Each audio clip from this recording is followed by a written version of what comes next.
નમસ્કાર, મારી Manjula Salani official YouTube ચેનલમાં આપ સૌનું હાર્દિક સ્વાગત છે.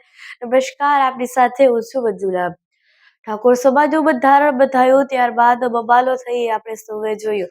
એમાં ઠાકોર સમાજના કલાકારો હોય જે તે બંધારણને તોડ્યું એવું પણ આપણને જાણવા મળ્યું ને તેવું વિશેષ વિડીયો પણ આવ્યા કે જેમાં ગબ્બર ઠાકોર અને અર્જુન ઠાકોર બધા ભાઈઓ દ્વારા આ વિશે તેઓએ જે આ વિષયનું બંધારણ હતું તેમને તોડ્યું છે. ત્યારબાદ તેમની પ્રતિક્રિયા લેવામાં આવી. તેમના સાથે તેમની ઘરે પત્રકારો ગયા, જેના ઘરે લગ્ન હતા ત્યાં પણ પત્રકારો ગયા ને ત્યાંથી જે જાણવા મળ્યું એ કંઈક અલગ જુદું પડતું લાગે તેવું છે.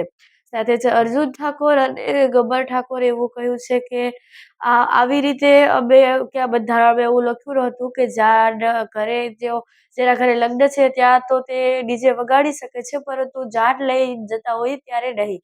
એવું ક્યાં બંધારણમાં લખાયું નથી કે પોતાના ઘરે જ લગ્ન હોય ને ડીજે ના રાખી શકાય.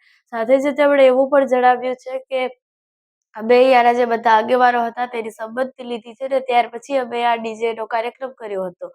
સાથે તેમણે એવું પણ કહ્યું કે સમાજે ડાયરેક્ટ જ આવા જે બધા નિયમો છે, કાયદાઓ છે તે બનાવી દીધા તો અમારા જેવા કલાકારો છે તે હવે કેવી રીતે આગળ વધી શકશે, અમારી રોજગારી કેવી રીતે તેઓ મેળવી શકશે. સાથે તેમણે એવું કહ્યું કે જો ઠાકોર સમાજે આવું બંધારણ કરવું તો થોડા દિવસનો સમય આપવો હતો, કારણ કે આવી જ રીતે આવું થોડા દિવસોમાં જ આવી રીતે બંધારણ કરી નાખે તો અમે કેવી રીતે રોજગારી મેળવી શકીએ. સાથે તેઓ એવું પણ જણાવી રહ્યા હતા કે આવું બંધારણ માત્ર એ ગાંધીનગર અને બીજા અન્ય જિલ્લાઓ છે, વડનગર, વિસનગર બધે જ ઠાકોર સમાજ વસે છે તો માત્ર 3 જિલ્લાઓ માટે જ કેમ, બધે જ ઠાકોર સમાજ વસે છે તો બધા જ માટે આવા કાયદાઓ હોવા જોઈએ. અને સાથે ગબ્બર ઠાકોરે એવું કહ્યું કે અમારી આ 20 વર્ષની મહેનત છે, 20 વર્ષની મહેનત બાદ અમે રાત દિવસ મહેનત કરી અને આજે અમને સફળતા મળી છે તો હવે અમે આવી રીતે અમારો વ્યવસાય કેવી રીતે છોડી શકીએ.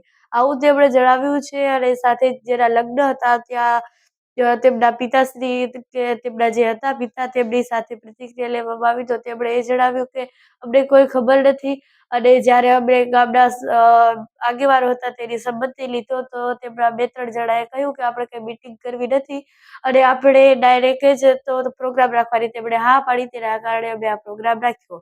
એટલે આ બધું હવે પોલીસ આમાં યોગ્ય દિશામાં તપાસ કરશે, ત્યારબાદ જોવા મળશે કે શું આવવાનું છે. પરંતુ તમારું આ બાબત પર શું કહેવું છે કમેન્ટ્સ પર જરૂરથી જણાવજો. સાથે જ મારી મંજુલા સાલાણી ઓફિશિયલ યુટ્યુબ ચેનલને સબસ્ક્રાઇબ કરવાનું ભૂલશો નહીં. નમસ્કાર.